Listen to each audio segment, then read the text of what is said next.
السلام علیکم. رشتے والوں پہ بات کریں گے آج. شادی ہونے کا سب سے پہلا سٹیپ ہوتا ہے کہ رشتے والے آپ کو دیکھنے آئیں. ایک میٹنگ نہیں ہوتی, it's more like an exam, جس میں آپ کو لانے سے پہلے آپ کی تیاری کرائی جاتی ہے, آپ کو رٹے لگوائے جاتے ہیں, آپ کو وہ چیزیں فیڈ کرائی جاتی ہیں جو کہ آپ کی سمجھ سے بھی باہر ہوتی ہیں, اینڈ دین آپ کو ایک ایسے ایگزام ہال میں بٹھا دیا جاتا ہے where you not even confident. Before I start talking about it, I'd like to share a little story with you guys. Few years ago, me and my dad, we both went to a hospital, and in the emergency there was a dead body of a man جو کہ ہوگا کوئی 25-26 سال کا, اور اس کی پوری family اس کو حق کر کے رو رہی تھی. اینڈ they were like, یہ ہمارا بہت حسین بیٹا تھا, کامیاب ہونے والا بچہ, اس کی شکل کتنی پیاری تھی, اینڈ کتنا لمبا چوڑا ایک شخص تھا, اور کیسے دیکھو ایک ٹریجک ایونٹ میں ایسے چل بسا. Looking at what was happening, my father went up to them and said that he was really sorry about what happened, اور ان سے اجازت لی کہ کیا وہ اس لڑکے کی شکل دیکھ سکتے ہیں. When he looked at his face and his physique, he noticed that he was a very average looking boy with a very normal height. But for his parents, maybe he was the most handsome person ever.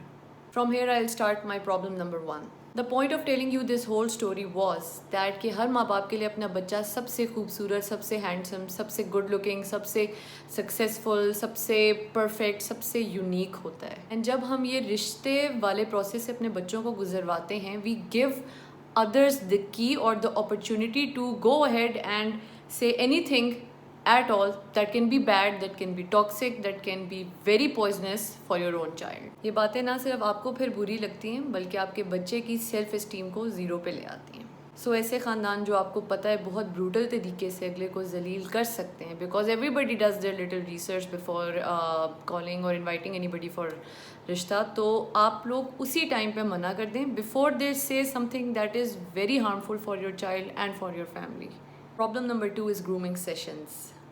رشتے والوں کے آنے سے پہلے I don't know about boys, but لڑکیوں کو parlour بھیج دیا جاتا ہے جہاں پہ ان کے پیڈیکیورز, فیشیلز, پالش, مینیکیورز ہوتے ہیں. They are like prepared and made into this beautiful fine women, اور ان کو بتا دیا جاتا ہے that you have to look your very best that you have ever looked in your entire life, اور پھر آپ نے تیار ہو کے اگلوں کے سامنے آنا ہوتا ہے. یہ چیز ایک بکرا منڈی کے وزٹ سے کم نہیں ہوتی جس میں اگلا آپ کی بیٹی کو یا آپ کے بیٹے کو اس طرح سے نوٹ کر رہا ہوتا ہے جیسے کہ وہ کوئی بکرا خریدنے کے لیے آئے ہوئے ہیں. So when a girl or a boy they look their very best, وہ اپنے دماغ میں یہی بات سوچ کے آتے ہیں کہ وہ آج جس قسم کے لگ رہے ہیں لوگوں اگلے ان کو پسند بھی کریں گے.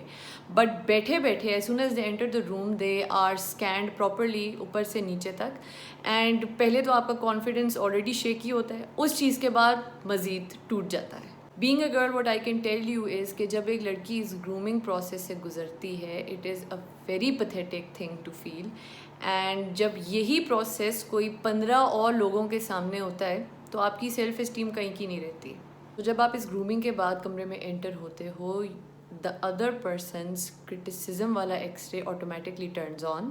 وہ آپ کو اوپر سے نیچے اسکین کرتے ہیں اور اسی چیز کی بلبوتے پر آپ کے بارے میں ججمنٹ بنا دیتے ہیں. اور وہ ججمنٹس اتنی ہارش ہوتی ہیں کہ نہ کہ وہ آپ کی گرومنگ کے بارے میں ہوتی ہیں, but there all about your physical features, some thing جس کا اختیار ایک انسان کے ہاتھ میں نہیں ہوتا. یہ خدا کی بنائی ہوئی چیزیں ہیں ہم, اور جب بھی آپ کسی کو کسی کی فزیک, کسی کی اسکن, کسی کی ہائٹ, کسی کے اوور آل باڈی شیپ یا کسی بھی اپیرنس میں سے کوئی بھی اٹھائی ہوئی چیز کے اوپر اس کو کرٹیسائز کرتے ہیں, تو یہ بات یاد رکھیں کہ خدا نے اپنی ہر مخلوق کو بنایا اور اس نے اپنی مخلوق کو یونیک بنایا اور ڈفرینٹ بنایا ہے ہر دوسرے سے. So when you criticizing the person on their looks, you are criticizing God on his creation. آج سے چند سالوں پہلے ایک آنٹی نے مجھے بات بتائی کہ انہوں نے ایک لڑکی کو ریجیکٹ کر دیا تھا ان کے گھر جا کے, کیونکہ اس لڑکی کی ایکنی اصل میں پکچر سے زیادہ بری تھی.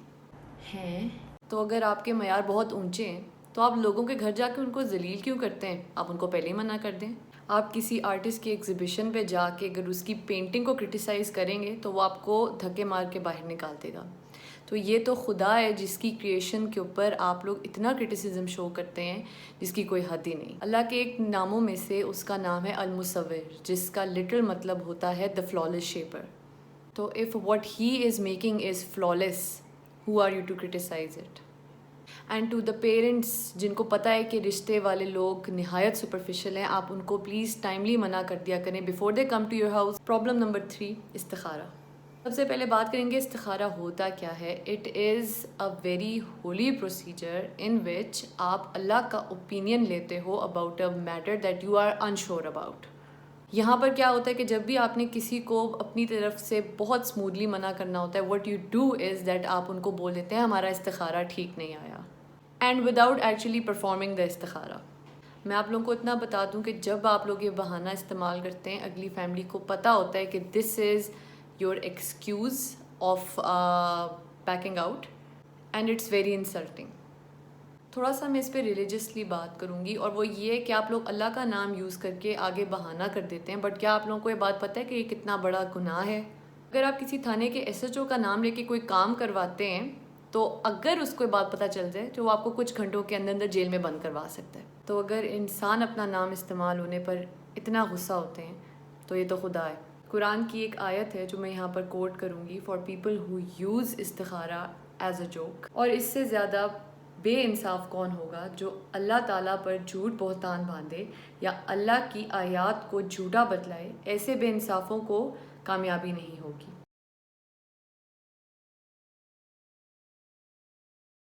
قرآن کی یہ آیات بہت کلیئرلی بتاتی ہے کہ آپ اللہ کا نام اپنے کسی ورلڈلی میٹر میں غلط طریقے سے استعمال نہیں کر سکتے, چاہے وہ استخارہ ہی کیوں نہ ہو.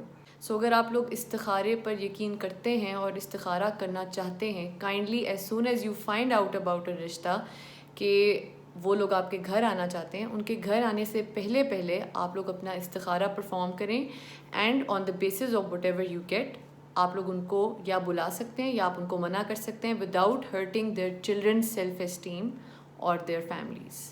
فورتھ پرابلم از کہ جب آپ کبھی بھی کسی کے گھر آتے ہیں تو پلیز آنے سے پہلے اپنی ریسرچ کر کے آئیں کہ کس کی فیملی کتنی ایجوکیٹڈ ہے, ان کے لائف میں آگے گولز کیا ہیں اور پلانز کیا ہیں, اور وہ پڑھائی کو, کیریئر کو لائف میں کتنا زیادہ پرسیو کرنا چاہتے ہیں, اینڈ اس کے بعد آپ ان کے گھر آنے کا ارادہ کریں.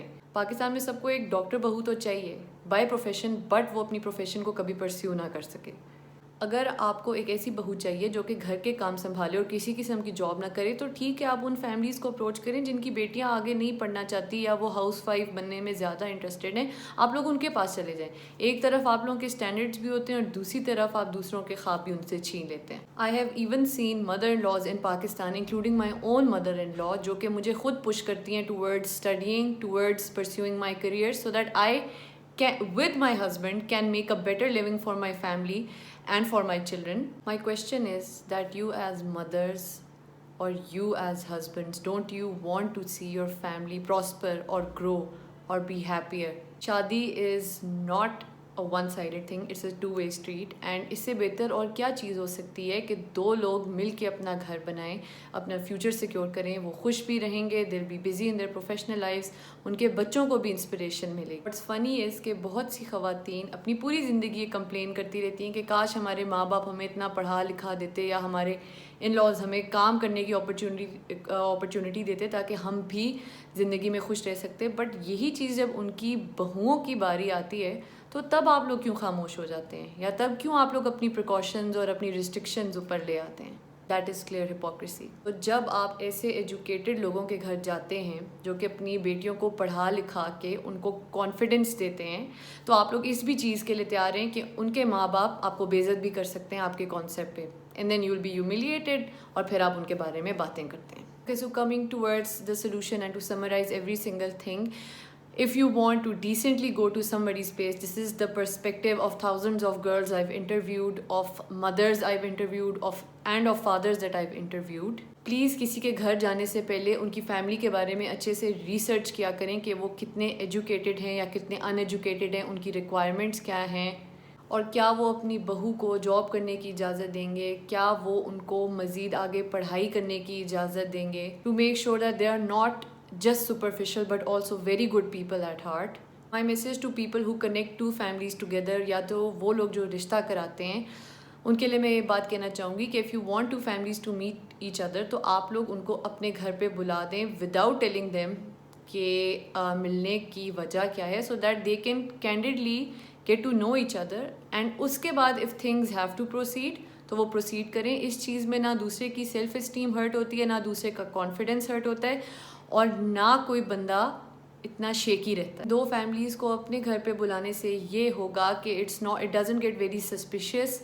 People can be more comfortable, they can be more frank with each other, they can be more open with each other without being conscious enough to hide stuff about yourself. I hope that everybody can learn something out of this, کیونکہ ہر انسان کے لیے اس کا بچہ بہت precious ہوتا ہے، اس کی فیملی کے ویلیوز بہت پریشیس ہوتے ہیں. So be careful when you're making a match and always pray for yourself.